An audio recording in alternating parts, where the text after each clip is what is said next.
Hello everyone, आज का जो टॉपिक है वो फिनलैंड रेजिडेंस परमिट का है।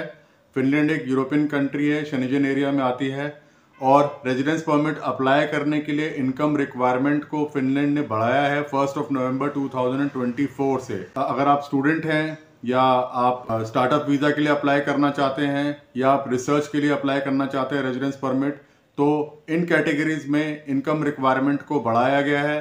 तो आइए देखते हैं इसके बारे में इंफॉर्मेशन। पहली चीज़ तो ये कि शेंजन वीज़ा या टूरिस्ट वीज़ा अलग होता है और रेजिडेंस परमिट अलग होता है। तो आज मैं जो बात कर रहा हूँ वो रेजिडेंस परमिट की बात कर रहा हूँ। आइए आगे बढ़ते हैं। Increase of income requirement for residence permit applications from 1 November 2024।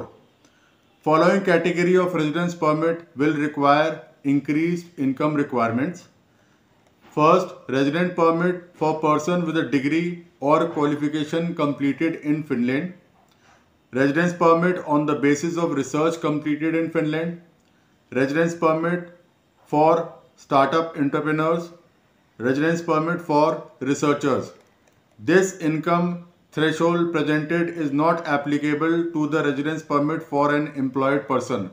मतलब कि आप अगर एम्प्लॉयड पर्सन हैं या आप अगर वर्क वीज़ा पे जा रहे हैं फिनलैंड के अंदर, तो आपको जो है इनकम रिक्वायरमेंट्स की इंक्रीज इनकम रिक्वायरमेंट्स शो करने की ज़रूरत नहीं है अगर आप एम्प्लॉयड पर्सन हैं या वर्क वीज़ा पे जा रहे हैं।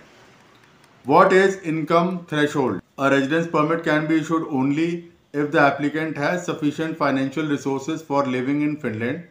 You have sufficient financial resources if your net earning meet the required level, which is the income threshold in euros determined by the Finnish Immigration Service. There may be deviations from the income threshold by a maximum of 15% due to lower housing cost in certain regions. तो आपकी income उतनी होनी चाहिए जो finish immigration service की तरफ से mandate किया गया है, पर इसमें डेविएशन भी किया जा सकता है अकॉर्डिंग टू द रीजन और 15% तक का डेविएशन किया जा सकता है इनकम रिक्वायरमेंट्स में। ये इन्फॉर्म करा गया है फिनिश इमिग्रेशन सर्विस के द्वारा। आगे बढ़ते हैं। Let's see the income threshold as of 1 November 2024। तो अब देखते हैं कि क्या इनकम थ्रेशोल्ड है according to the number of people. One adult के लिए आपको चाहिए होगा 1000 यूरोज पर मंथ और per annum 12,000 euros. Second adult 700 euros per month और 8,400 euros per year. First child 500 euros and 6,000 euros per year. Second child 400 euros and 4,800 euros per annum. Third child 300 euros and 600 euros per annum. Fourth child 200 euros and 2,400 per annum. Fifth child 100 euros per month and 1,200 euros per annum. Revised income requirement starting from 1 November 2024. Students के लिए जो 1 नवंबर से पहले criteria था वो 560 euros per month था, पर अब वो 800 यूरोज पर मंथ हो गया है।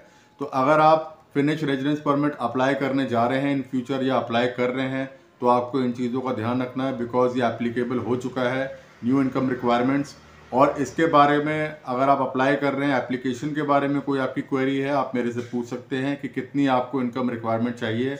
मैं आपको ज़रूर उस पर हेल्प करूँगा। Thanks for watching.